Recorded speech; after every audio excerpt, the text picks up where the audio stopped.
Una, punta ka sa archlinux.org. Tapos punta ka sa downloads. Then hanapin yung GeoMirror.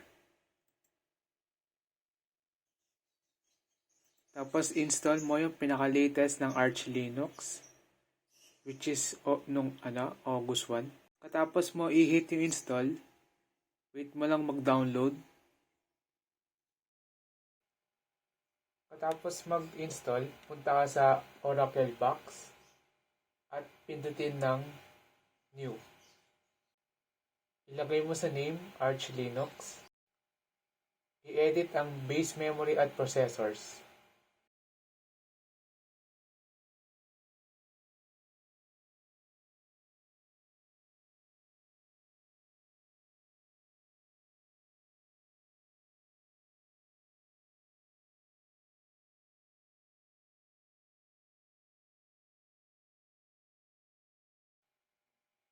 At katapos nun, finish.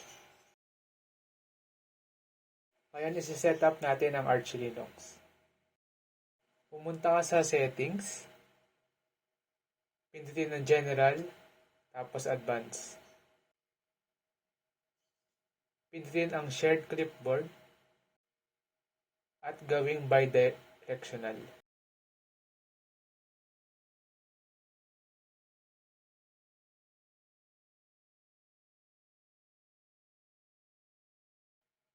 Pumunta sa display at i-edit ang video memory. I-max mo ito. I-enable din ang 3D acceleration.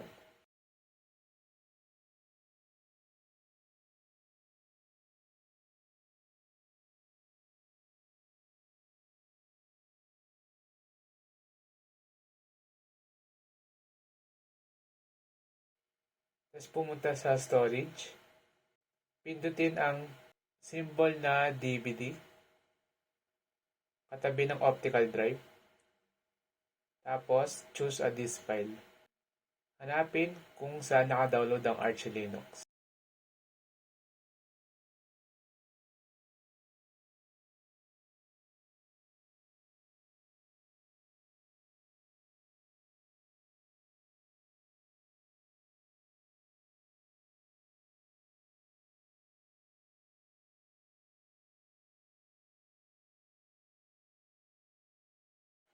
Ngayon, start ang Arch Linux.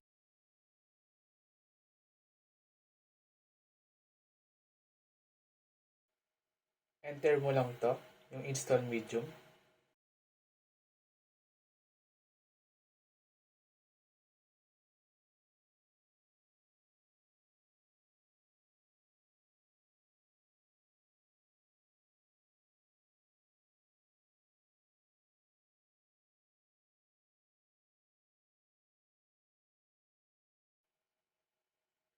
Tapos, i-type ang pacman space dash capital S Y.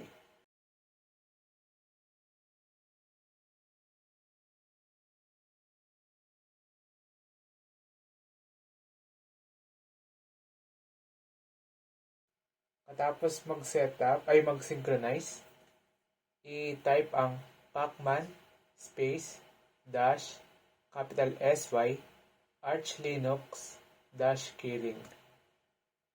Then, type mo lang yung Y pag nagtanong ng proceed with installation.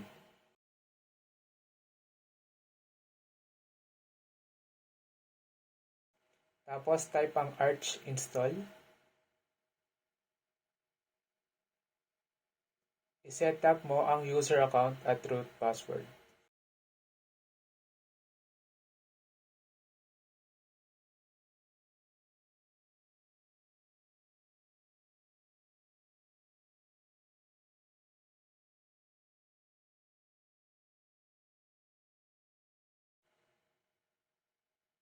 Tapos pumunta sa disk configuration. I-enter mo yung use a best effort default partition layout. Piliin ang BTRFS. Tapos install. I-press mo lang ang enter para mag-continue mag-install ang Arch Linux.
Katapos mag-install at mag-synchronize ng packages,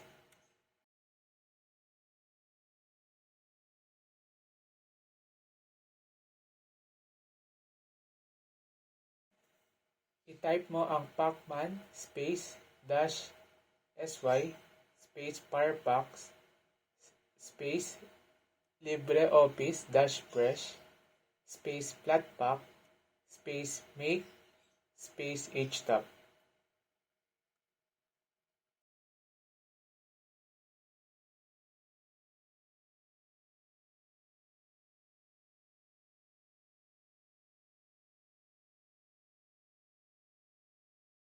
At katapos nun, papag-enterin ka ng number, ang default number ay 1. At hintayin mo lang mag-install ito at mag-install ng Arch Linux.